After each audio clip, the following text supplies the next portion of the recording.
Hello. Okay. Hi, Kent. Hi, Jeff. Hi, Rabbi. Hi, Stephen. Hi, Hi, all. Jeff. Hi. How you all doing? Okay, tell everybody. Chodesh Tov and Chanukah Chodesh Sameach. Tov. Chodesh Tov. Okay, wonderful. I'm going to share the screen and we'll get started. As I just was mentioning to Stephen, it's a little bit less technical and shorter than yesterday's chapter. So we should be able to get through it together quite easily. Okay, can you all see the screen?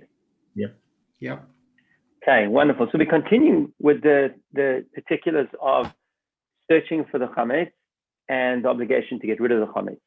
The first halacha. So when a person seeks out and searches his chametz on the eve of the 14th, this is right, the night before the Seder night. What you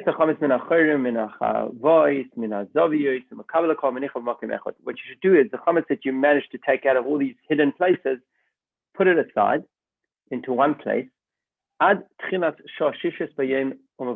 the beginning of the 6th hour of the next day, and then you destroy it. If you wish to destroy it the night of the 14th, you may do so. So you'll remember that biblically, from midday, the chametz is no longer permissible to be eaten. Rabbinically, we bring that back an hour earlier for eating and an hour earlier, you no longer like eat it, but you would still be allowed to benefit from it. And an hour before that, you're no longer allowed to, so you have to really stop eating as well. So that's the rabbinic addition to the biblical command. I'll just, in case, just so I can easily refer to times, because the times we speak about over here, when we say the 6th hour, which essentially means the end of the 6th hour would be midday, and the beginning of the 6th hour would be the hour before midday. So we'll use an example of a precise 12-hour day, because technically speaking here, we're not talking about hours on the clock necessarily. As most of us know, in Erev Pesach, we'll get times from the basin that will say like 11:43 or something like that. It doesn't say exactly 11 o'clock. But for the purposes of an example, let's assume a day of exactly 12 hours that begins at 6 and ends at 6. So here we're talking about 11 a.m. in the morning. Just that's when you should go out and destroy your chametz ideally. But he says you can do it already from the night before. The second halacha.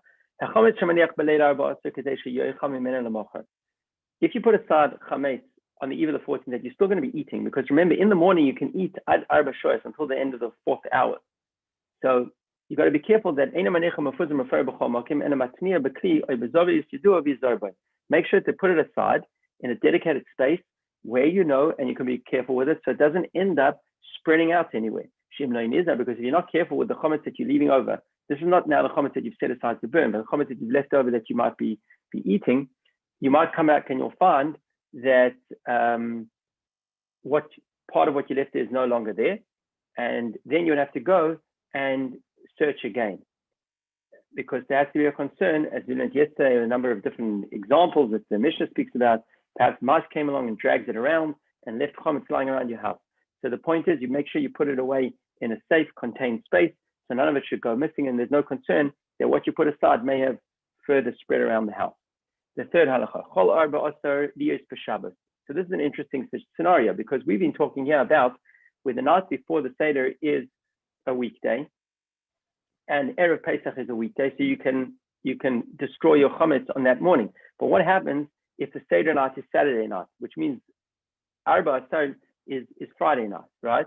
So what do you have to do? Then you search for your chametz b'leilei Erev Shabbos. Then you search for your chametz, which would be on Thursday night, which is what we call Leil Shlosha Asar, the eve of the 13th. And what do you do? And what you should do is then you can leave aside just enough chametz that will be necessary to be eaten until the 4th hour on Shabbos morning. Leaving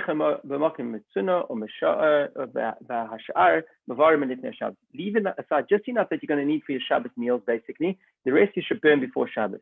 Now, what happens if you put aside chametz that you were going to eat on Shabbos morning, and it was more than what you anticipated, and now it's left over, what you should do is mevatloi.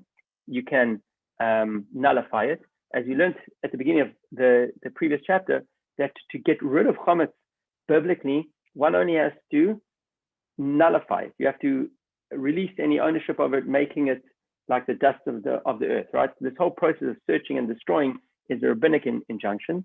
So what he says over here is that if it happens to be that you set aside some challah, let's say for Shabbos, and there was more than you anticipated eating, and now you haven't finished it and it's already the 4th hour, you're no longer allowed to eat from that chametz. What you should do is you should nullify it. The koifa Allah of kli, cover it with a vessel, ad moitze yom tov, until Yom Tov, the day of Yom Tov goes out, so it can still be Chol HaMoed, and then you destroy it. Practically speaking, the way we deal with this on an Erev Shabbos, some of you might recall, it's not a completely unusual situation. Sorry, where Erev Pesach is on a Shabbos. What we would do generally then is that you would do the whole process Thursday night. Friday morning you would burn chametz, and what you would keep is just enough bread to make the blessing on Shabbos for Friday night and Shabbat morning. Everything else that you prepare for that Shabbos should be Pesach dip. That bread you would actually eat away from your Pesach table, and if there happens to be a little bit left over, what we do then is you can flush it down the toilet. As we'll see soon, there's different ways in which one can destroy the chametz. Flushing it down the toilet essentially would fulfill one of those ways, and that's what we would do practically. Halacha 4. Now, so what is a kohen who has many loaves of teruma? Now, basically, truma, generally teruma you can't destroy because it's considered holy, it's hektish, right? Teruma, which was special foods that was given to the kohen, it has a level of sanctity. If it became in contact with ritual impurity, then it has to be destroyed. Teruma that remains pure, one is generally not allowed to destroy. But obviously, in this instance, where the kohen has such a large remaining stock of truma bread, and he can't keep it through Pesach, he's going to have to destroy it. So the Rama is just saying over here is that when it becomes required to burn truma that was ritually pure, it should not be done together with that which was impure, which anyway, otherwise you would have had to destroy. And a serve to male, you should burn that truma which is impure on its own, but and that truma which remains richly pure on its own, and the ones that you're not sure should be left alone. And as others would do, kohen should leave over just enough that he'll be able to eat until the 4th hour on Shabbos, which basically means enough bread for the Friday night meal and enough bread for the Shabbos meal, which, by the way, most likely is going to have to be earlier than you would usually do it, which means shuls on such a Shabbos would make them minyanim earlier to accommodate the opportunity to make bread make hamotzi on bread before the time that rabbinically one is no longer allowed to eat from that bread. Misha shochach, I hate it. So what happens if you didn't do this search as is required on the night before Pesach? Then what you should do then is you should search on the morning of the 14th. If you didn't do it first thing in the morning, then you should still search it out in that hour when you should be destroying it, which is, in our example, it's between 11 and 12 o'clock in the morning. If you didn't check in that hour, now anytime after the 6th hour is considered for chametz purposes already like Pesach, right? Because biblically you're no longer allowed to have chametz. So anytime from then through the entire week of Pesach, one would still have an obligation to search chametz. In fact, it says even if the Yom Tov is finished, and you're not yet searched out your chametz to see if there was bread somewhere or chametz somewhere, after Pesach you would still go and search it out. And the reason is, as we've already learned, in order that you should be able to destroy chametz which you had in your possession over Pesach, because as we've learned, the rabbinic decree is that any chametz that is in your possession over Pesach is completely forbidden to you. And therefore, even if you didn't do the search before Pesach, you do it on Pesach or even after Pesach in order to seek out that chametz which is necessary to get rid of, because you are no longer allowed any benefit of it. When you did check on the 14th, So you did it already in the morning on the 14th. Or if you did it during Pesach. In all these instances, you make a bracha just before you begin the search. Now, because you're searching with the intention of finding in order to destroy the blessing that you make is Baruch Atah Hashem,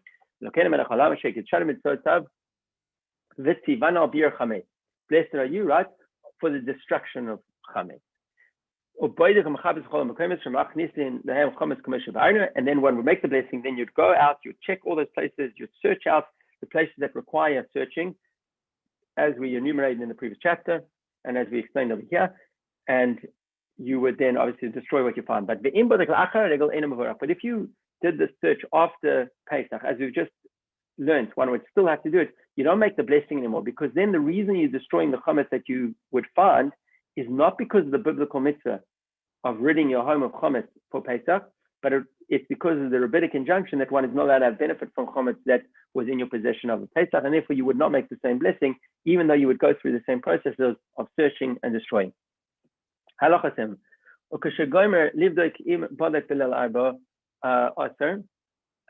When he concludes searching, so if it was on the 14th at night, or it was in the morning of the 14th before the 6th hour, then so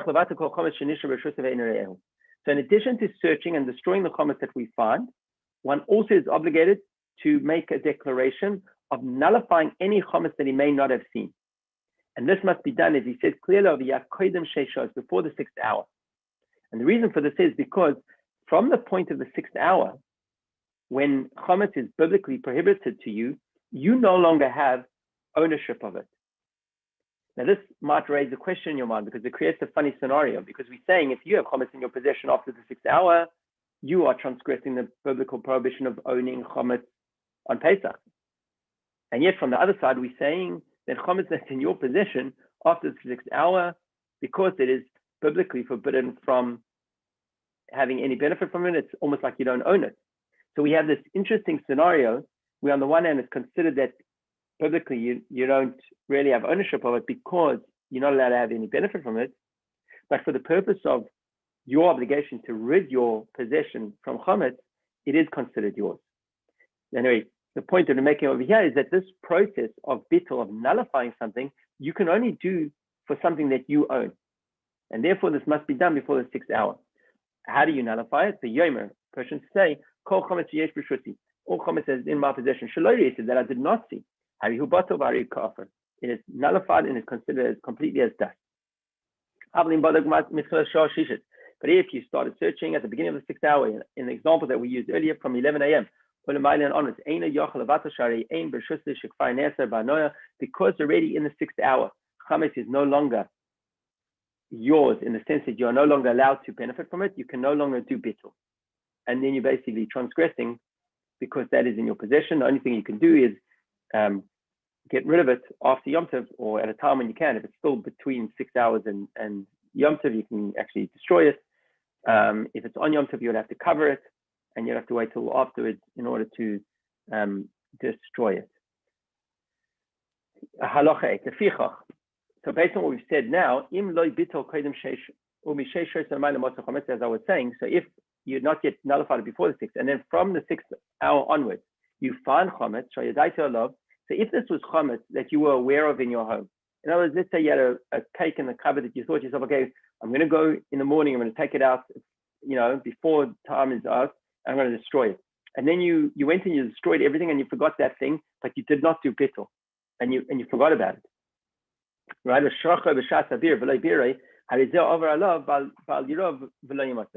So now it's still in your possession because you didn't do bittul. You now are transgressing the prohibitions of lo yirah v'lo yamasa, that you should not see or find chametz in your home.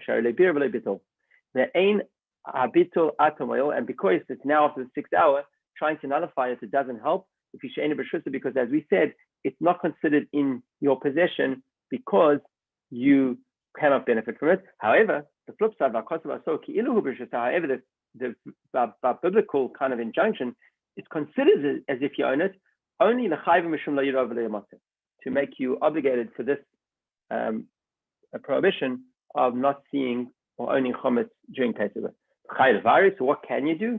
You have to destroy it at the first opportunity. If it was on Yom Tov, where in other words you can't destroy it because it's muktzah, okay, you can't actually pick it up and destroy it. Even though on Yom Tov we know you can use fire, but you're not allowed it's muktzah on Yom Tov. So what you do is you cover it with a vessel, add the erev until evening, until after Yom Tov, and then you can destroy it. The im shel hekdesh. Now he says something interesting. He says if that food, the chametz that you found, was actually something that was hekdesh, something that was considered holy. In other words, it was food that's dedicated for service and part of the temple, so it's consecrated property. Then you don't have to cover it because anybody who knows that this is hekdesh will stay away from it anyway, because the person is not allowed to have personal benefit from something that is being consecrated and dedicated for the temple. So, in other words, the point of covering it is in order that I don't mistakenly take it and maybe eat it or benefit from it. In the case of hekdesh, we're not worried about that. Okay, halacha 9. Habir. When was it on Erev Pesach? You leave your home. It's before the time to destroy. You're going to do a mitzvah. It'll be a part of a sudas mitzvah. He says, for example, like an engagement party or a wedding. Unusual. We don't usually have these things on an Erev Pesach, but it seems in those days they may have. And now all of a sudden, you remember, I've got chametz in my house. Maybe it's the chametz that you had put aside, or maybe it was other chametz. So if he's able to get back home, he should go back home, destroy it, and then go back to do the mitzvah that he's on his way to do. If not, what he can do then is he can just say, okay, that chametz which I know about, I'm nullifying. Remember, initially we said you only apply this nullification for chametz that you don't know about. But because biblically, bittul is enough, nullifying it would ensure that you don't own it on Pesach, and you can do that. And the only reason we're doing the search and destroy is to satisfy the rabbinic additional prohibition. So in this unusual situation, you can rely on bittul. So this is if you are on your way to do a mitzvah. Now, one is yotzeh lahatzol miyad agayis. One is if you were running out to save someone from an attacking army, or min anar, or from an overflowing river, or min adek, or from a fire, min alpelis, or from some type of avalanche, or a falling wall. Then you vatal believe b'dayo. In other words, if you're on your way to go and save life, then you don't even have to consider going back to destroy it. All you do is you nullify it and you fulfilled your requirements.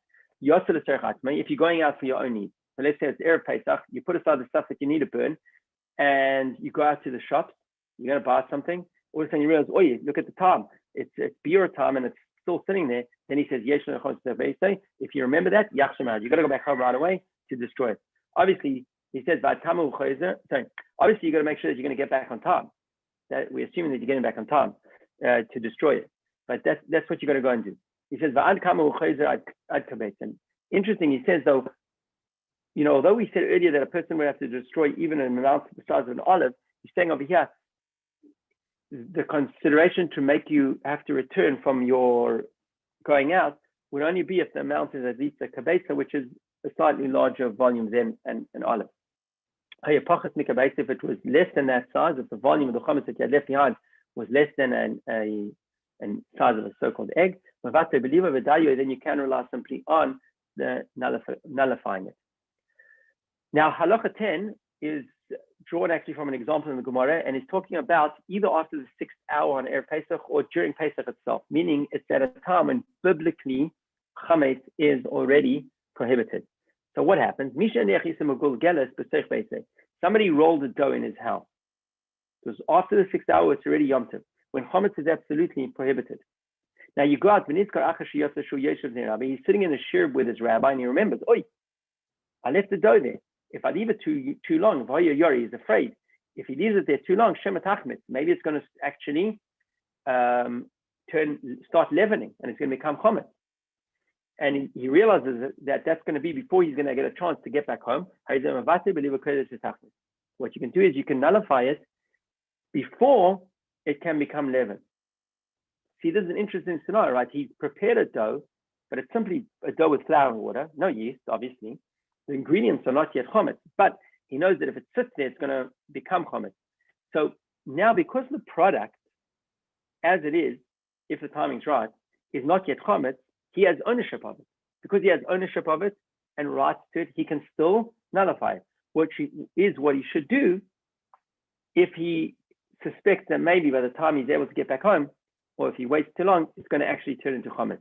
But if he knows that, let's say, the 18 minutes has passed and it's somewhat warm and nobody's moving and it's set, and you can be certain that it's already considered to have begun the leavening process, then Eina Bitul Moel Klum, as you learned previously, Bitul, nullifying something that is already prohibited to you biblically from any type of benefit, it doesn't help you to nullify it. You have no right to nullify it. Then in that situation, you've already then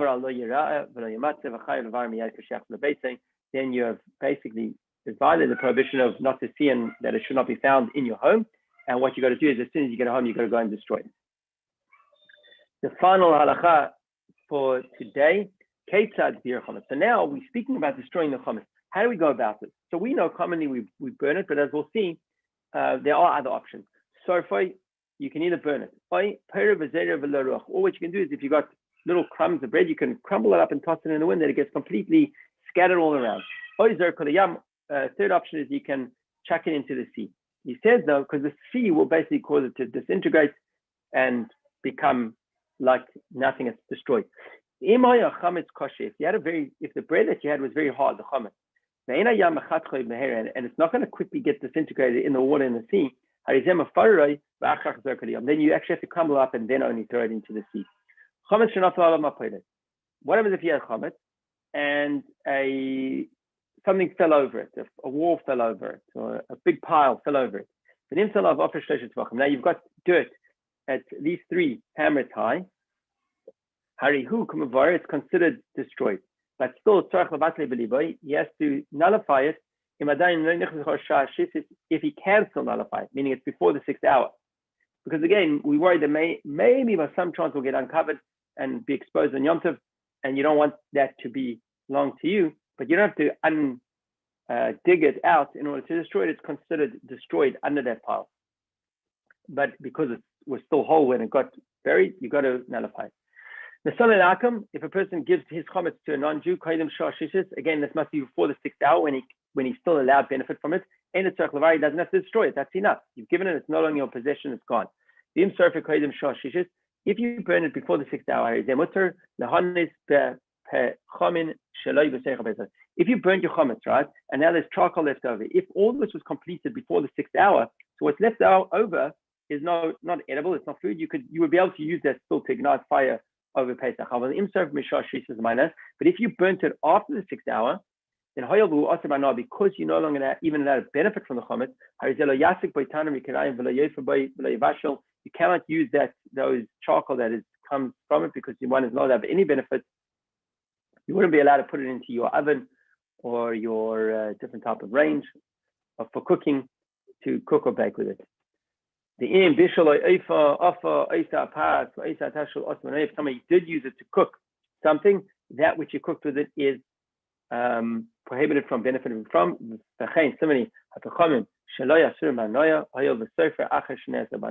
And also the additional charcoal that comes from it also is not allowed to be used, because it was burnt after benefit from it became forbidden. Okay, so that brings us to the end of today's lesson.